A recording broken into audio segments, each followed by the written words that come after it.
O Fogo Consumidor, de George MacDonald, 1824 a 1905. Nosso Deus é um fogo consumidor, Hebreus 12, 29. Uma verdade simples. Nada é imparável, exceto o amor. O amor é único e o amor é imutável.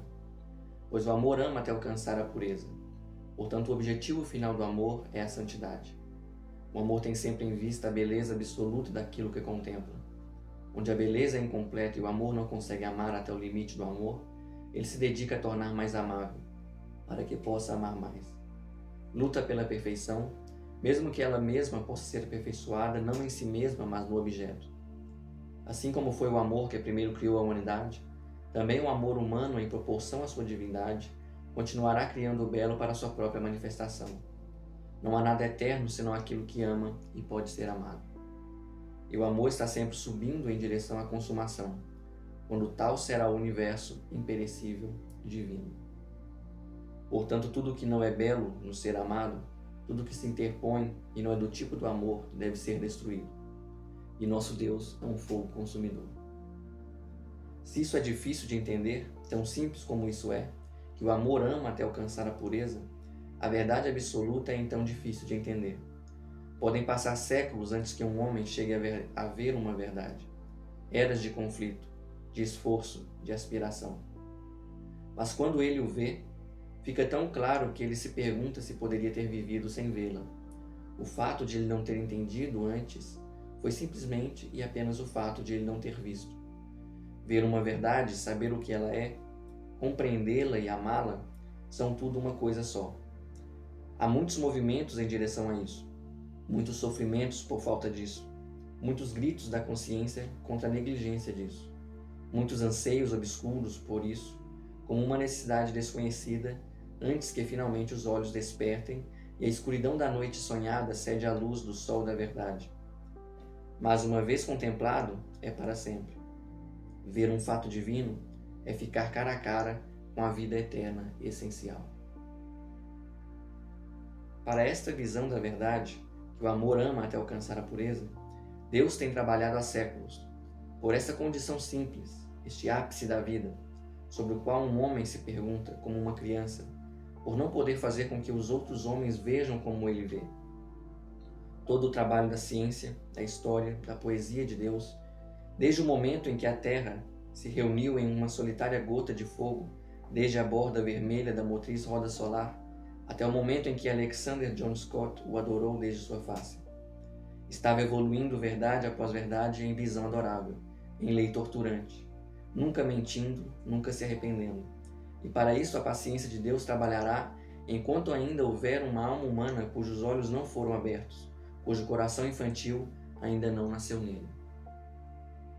Para esta condição única da humanidade, esta simples contemplação, toda a concepção de Deus fluiu em formas inumeráveis, imutáveis, desde a fundação do mundo. E por isso também a destruição divina tem ocorrido, para que a sua vida seja a nossa vida, para que também em nós habite aquele mesmo fogo consumidor que é o amor essencial. Vejamos a declaração do apóstolo que é coroada com este adorável terror. Nosso Deus é um fogo consumidor. O fogo purificador do amor. Portanto, recebendo nós um reino que não pode ser abalado, retenhamos a graça pela qual possamos servir a Deus de maneira aceitável, com reverência e temor piedoso, pois o nosso Deus é um fogo consumidor. Versículo 28, a referida passagem. Recebemos um reino que não pode ser abalado, cuja natureza é imóvel. Tenhamos graça para servir ao fogo consumidor, nosso Deus, com temor divino, não com o medo que se encolhe e anseia, mas com a reverência de todos os pensamentos, todos os deleites, todos os amores, diante daquele que é a vida de todos eles e os terá todos puros. O reino que ele nos deu não pode ser abalado, porque não contém nada de fraco, é do mundo eterno, do mundo do ser, da verdade. Nós, portanto, devemos adorá-lo com um temor tão puro quanto o reino é inabalável. Ele abalará o céu e a terra, para que apenas o inabalável permaneça. Versículo 27. Ele é um fogo consumidor, para que somente aquilo que não pode ser consumido possa permanecer eterno.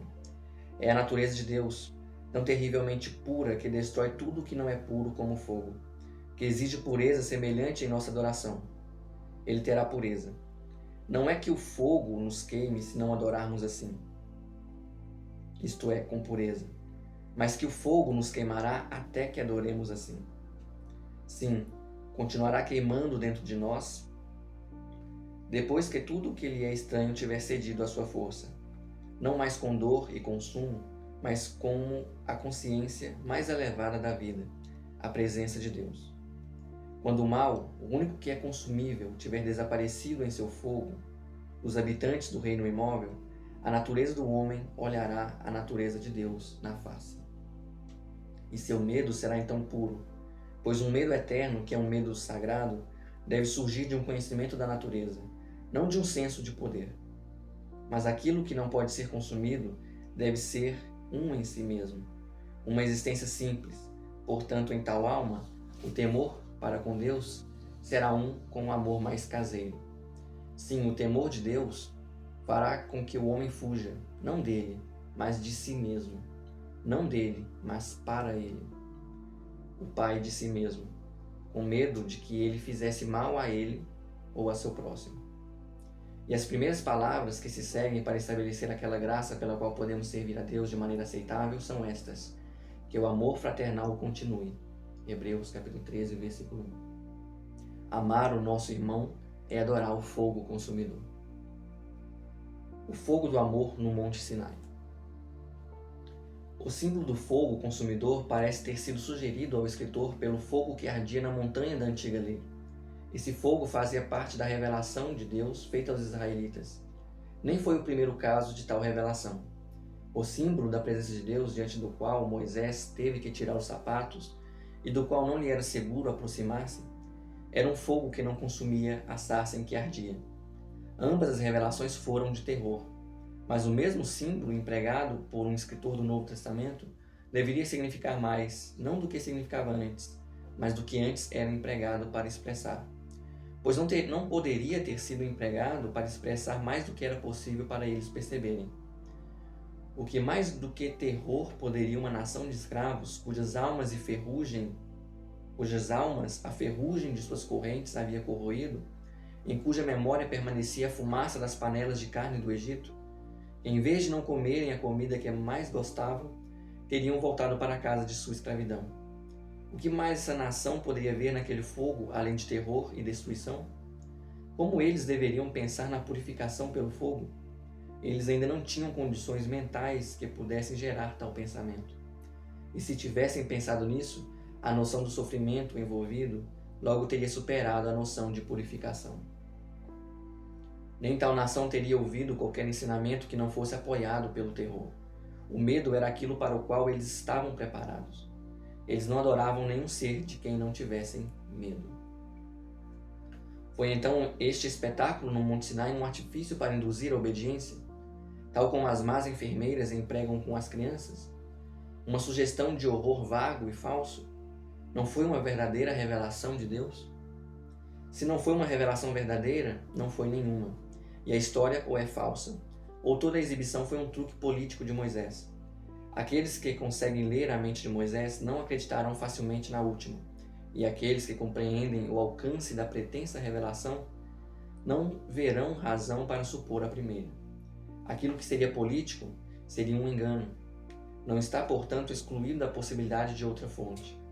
Algumas pessoas acreditam tão pouco num cosmos ou num mundo ordenado que o próprio argumento da adequação é motivo de descrença. De qualquer forma, se Deus lhes mostrou essas coisas, Deus lhes mostrou o que era verdade. Foi uma revelação de si mesmo. Ele não colocará máscaras.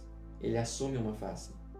Ele não falará do fogo flamejante se esse fogo flamejante for estranho para ele, se não houver nada nele para que aquele fogo flamejante revelar.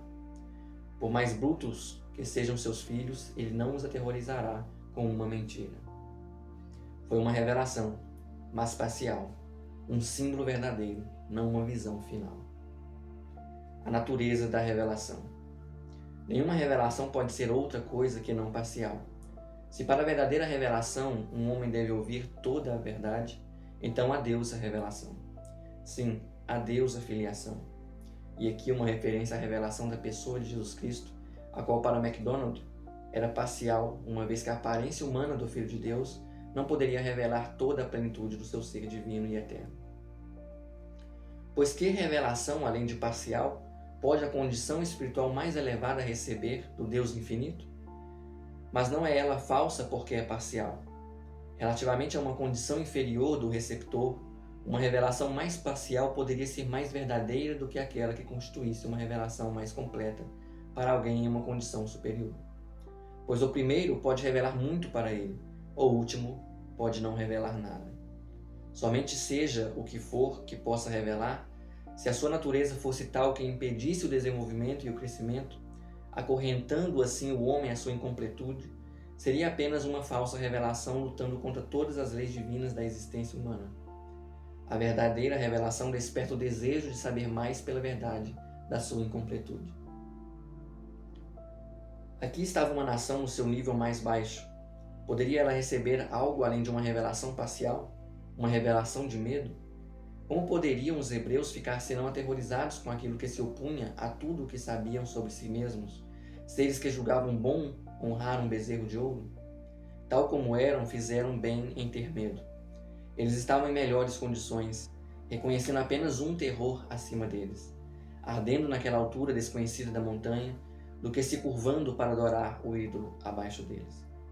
O medo é mais nobre que a sensualidade. O medo é melhor do que nenhum Deus, melhor do que um Deus feito com as mãos. Nesse medo estava profundamente escondido o sentido do infinito. A adoração do medo é verdadeira, embora muito baixa. E embora não seja aceitável para Deus em si, pois somente a adoração do Espírito e da verdade é aceitável para Ele, ainda assim é preciosa a seus olhos, pois Ele considera os homens não apenas como eles são, mas como serão. Não apenas como serão, mas como estão agora crescendo, ou são capazes de crescer, em direção àquela imagem segundo a qual Ele os criou, para que pudessem crescer até ela. Portanto, 1000 etapas, cada uma delas praticamente sem valor, são de valor inestimável, como as gradações necessárias e conectadas de um progresso infinito. Uma condição que de declinação indicaria um demônio, pode de crescimento indicar um santo. Até agora, então, a revelação, não sendo mais final do que completa, e evocando o melhor do que eles eram agora capazes, tornando possíveis revelações futuras e mais elevadas, pode ter sido uma verdadeira. Uma revelação superior do fogo consumidor. Mas descobriremos que esta mesma revelação do fogo é ela mesma, num sentido mais elevado, fiel à mente do santo regozijante, assim como à mente do pecador trêmulo, pois o primeiro vê mais profundamente o significado do fogo e sabe melhor o que ele fará, o que ele lhe fará. É um símbolo que não precisava ser superado, apenas desdobrado. Enquanto os homens participam de seus pecados, enquanto se sentem como se separados de seus pecados não fossem mais eles mesmos, como podem eles entender que a palavra relâmpago é um salvador? Aquela palavra que penetra até a divisão entre o homem e o mal, que matará o pecado e dará vida ao pecador? Pode ser algum conforto para eles serem avisados de que Deus os ama e, portanto, Ele os queimará até serem limpos? Pode a purificação do fogo parecer-lhes algo além do que sempre deve ser? Mais ou menos um processo de tortura? Eles não querem ficar limpos e não suportam ser torturados. Eles podem então fazer outra coisa, ou podemos desejar que eles façam outra coisa além de temer a Deus, mesmo com o medo dos ímpios, até que aprendam a amá-lo com o amor dos santos. Para eles, o Monte Sinai é coroado com os sinais da vingança. E Deus não está pronto para fazer com que eles o que eles temem. Embora com outro sentimento e um fim diferente de qualquer outro que eles sejam capazes de supor, Ele é contra o pecado, na medida em que eles e o pecado são um. Ele é contra eles, contra seus desejos, seus objetivos, seus medos e suas esperanças. E assim Ele é totalmente e sempre para eles. Aquele trovão, relâmpago e tempestade, aquela escuridão rasgada pelo som de uma trombeta, aquele horror visível ondulado pela voz das palavras, era tudo menos uma imagem tênue para os sentidos dos escravos, daquilo que Deus pensa e sente contra a vileza e o egoísmo, da inquietação e da repulsa incontrolável com que ele encara tais condições, para que as pessoas estúpidas, temendo um pouco fazer o que gostariam, pudessem deixar um pouco de espaço para que aquela graça crescesse nelas, o que finalmente as faria ver que o mal, e não o fogo, é a coisa terrível. Sim, transforme-os de tal maneira que eles alegremente correriam para o toque da trombeta do Sinai para escapar das flautas ao redor do bezerro de ouro. Se eles pudessem ter entendido isso, não precisariam do Monte Sinai. Foi uma revelação verdadeira e necessariamente parcial. Parcial para ser verdadeira. Mesmo Moisés, o homem de Deus, não estava pronto para receber a revelação que lhe estava reservada. Não estava pronto, embora por amor ao seu povo ele orasse para que Deus o apagasse do livro da sua vida. Pois a Escritura diz: assim tornou-se Moisés ao Senhor e disse: ora, este povo cometeu grande pecado, fazendo para si deuses de ouro. Agora, pois, perdoa o seu pecado, senão risca-me, peço-te, do teu livro que tens escrito. Então disse o Senhor a Moisés: aquele que pecar contra mim, a este riscarei do meu livro. Vai, pois, agora, conduz este povo para onde te tenho dito. Eis que o meu anjo irá diante de ti, porém no dia da minha visitação visitarei neles o seu pecado. Êxodo 32, 31 a 34. Se isso significa que Moisés se ofereceu como sacrifício em vez deles, seria motivo suficiente para que ele não pudesse ser glorificado com a visão do Redentor. Pois assim ele pensaria em apaziguar a Deus, não vendo que Deus era tão terno quanto ele, não vendo que Deus é o reconciliador, o Redentor, não vendo que o sacrifício do coração é a expiação pela qual somente ele se importa. Ele seria apagado, para que seus nomes pudessem ser mantidos. Certamente, quando Deus lhe disse que aquele que havia pecado deveria sofrer por isso, Moisés não conseguia ver que esta era a coisa mais gentil que Deus poderia fazer. Mas duvido que tenha sido isso que Moisés quis dizer. Parece antes a expressão de um desespero divino. Ele não sobreviveria aos filhos de seu povo. Ele não se importou com um amor que só o salvaria e mandaria para o pó aqueles milhares de irmãos e irmãs adoradores de bezerros. Mas em qualquer caso, quanto Moisés poderia ter entendido se tivesse visto o rosto em vez das costas, daquela forma que passou pela fenda da rocha em meio aos vapores estrondosos do Sinai? Se aquela forma tivesse se virado e aquele rosto tivesse olhado para ele, o rosto daquele que era mais um homem, que era mais homem do que qualquer homem, a face através da qual a emoção divina se manifestaria nos tempos vindouros, aos olhos dos homens curvados, bem poderia ser em tal momento, em antecipação a coroa com a qual os filhos do povo, por quem Moisés implorou com sua vida, um dia o coroariam. O rosto daquele que carregava e ainda carregaria suas dores e suas tristezas, que agora está carregando nossas dores e carregando nossas tristezas.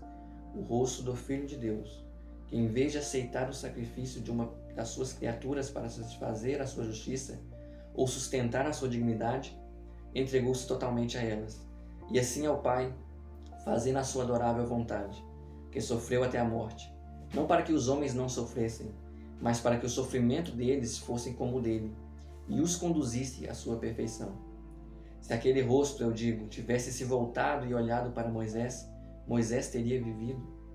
Ele não teria morrido, não de esplendor, não de tristeza, o terror não estava lá, mas da visão real do incompreensível. Se o mistério infinito não o tivesse matado, ele não teria ficado atordoado sem fazer nada, não tendo mais nenhum negócio que pudesse fazer no mundo, visto que Deus era para ele totalmente desconhecido? Pois assim uma revelação completa não seria apenas nenhuma revelação, mas a destruição de toda a revelação. A revelação suprema, Deus é amor. Não pode então doer dizer que Deus é amor, todo amor e nada além de amor? Não é suficiente responder que tal é a verdade, mesmo admitindo que seja? Após sua própria demonstração, muita revelação pode machucar, por ofuscar e cegar. Há uma grande diferença entre um mistério de Deus que ninguém entende e um mistério de Deus conquistado, mesmo que por um único homem.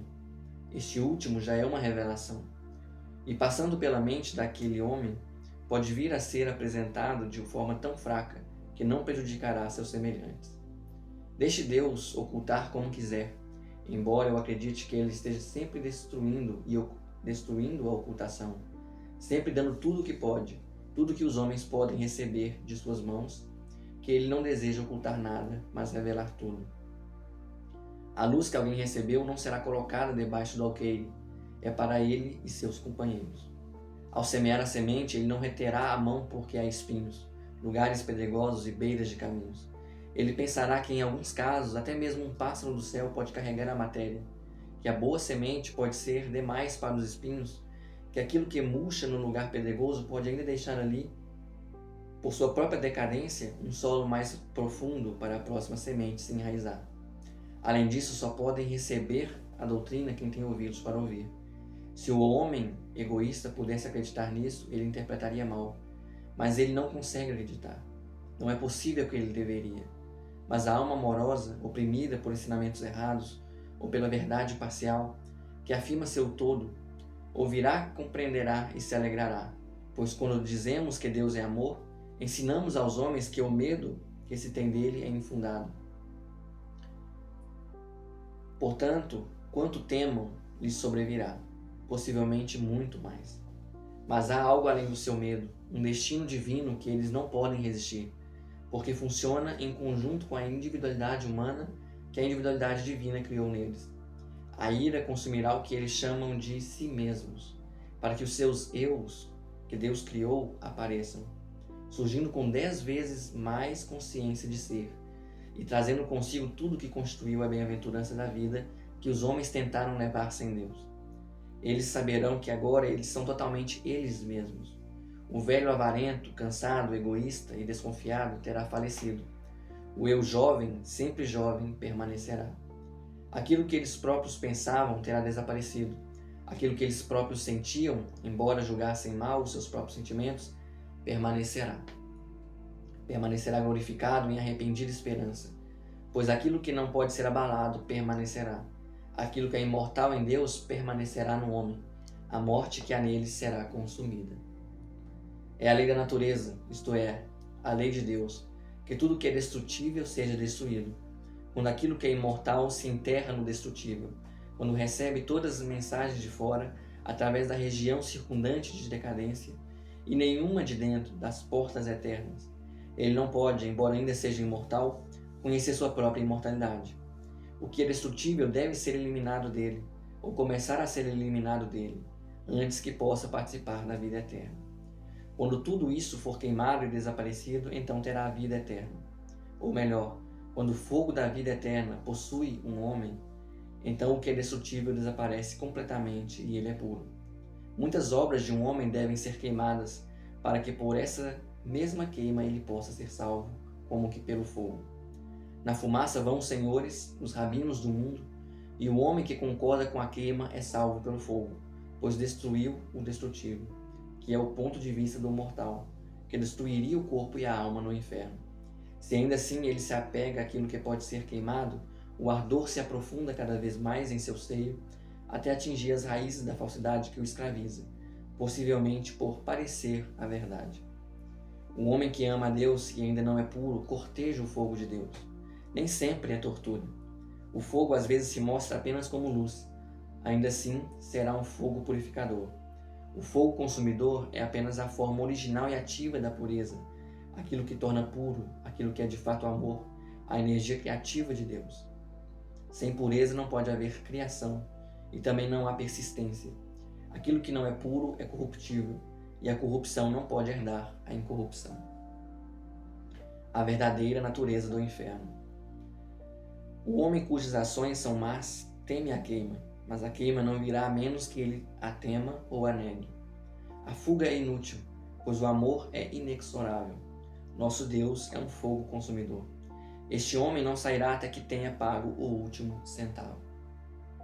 Se o homem resistir ao ardor de Deus, ao fogo consumidor do amor, uma terrível desgraça o aguarda, e o seu dia chegará.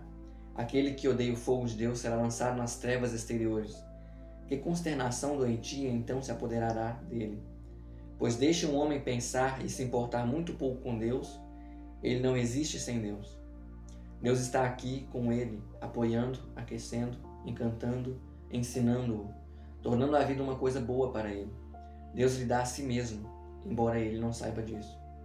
Mas quando Deus se afasta de um homem, tanto quanto isso pode acontecer, sem que o homem deixe de existir, quando o homem se sente abandonado, pendurado numa incessante vertigem de existência, à beira do abismo do seu ser, sem apoio, sem refúgio, sem objetivo, sem fim, pois a alma não tem armas com as quais se destruir, sem inspirar de alegria, sem nada para tornar a vida boa, então ele ouvirá em agonia o mais leve som de vida vindo da porta fechada. Então, se o gemido da humanidade sofredora chegar aos ouvidos do proscrito das trevas, ele estará pronto para invadir o próprio coração do fogo consumidor, para conhecer a vida mais uma vez, para mudar esse terror da negação doentia, da morte indescritível, para aquela região de dolorosa esperança. A imaginação não pode nos induzir ao horror de estar sem Deus, aquela morte em vida. Não é isso ser pior que o pior, daqueles de pensamentos incertos e sem lei, imaginam uivar? Mas com essa diferença divina, que as trevas exteriores são apenas a forma mais terrível do fogo consumidor, o fogo sem luz, a escuridão visível, a chama negra. Deus se retirou, mas não saiu do controle. Seu rosto está virado, mas sua mão ainda está estendida. Seu coração parou de bater no coração do homem, mas ele o mantém vivo pelo fogo. E esse fogo irá perscrutá-lo e arder nele, como no santo mais elevado que ainda não é puro como ele é puro. Mas finalmente, ó Deus, não lançarás a morte e o inferno no lago de fogo, até mesmo em teu próprio eu consumidor? A morte morrerá então para sempre, e o próprio inferno passará, e deixará suas dolorosas mansões para o dia espreitando. Então, de fato, tu serás tudo em todos, pois então nossos pobres irmãos e irmãs, todos, ó Deus, confiamos em ti, o fogo consumidor, serão queimados e levados para casa, pois se seus gemidos a miríades de eras de distância transformariam o céu para nós em inferno, será um homem mais misericordioso do que Deus? Não deverá de todas as tuas glórias apenas a sua misericórdia não ser infinita? Deverá um irmão amar um irmão mais do que o pai ama um filho, mais do que o irmão Cristo ama seu irmão? Ele não morreria novamente para salvar mais um irmão? Quanto a nós, agora iremos até ti, nosso fogo consumidor, e tu não nos queimará mais do que podemos suportar, mas há de nos queimar. E embora pareças nos matar, ainda assim confiaremos em ti, mesmo por aquilo que não falastes, se por algum meio pudermos alcançar a bem-aventurança daqueles que não viram e ainda assim acreditaram. Sermões Não Pronunciados, capítulo 2, volume 1, de George MacDonald, 1824 a 1905.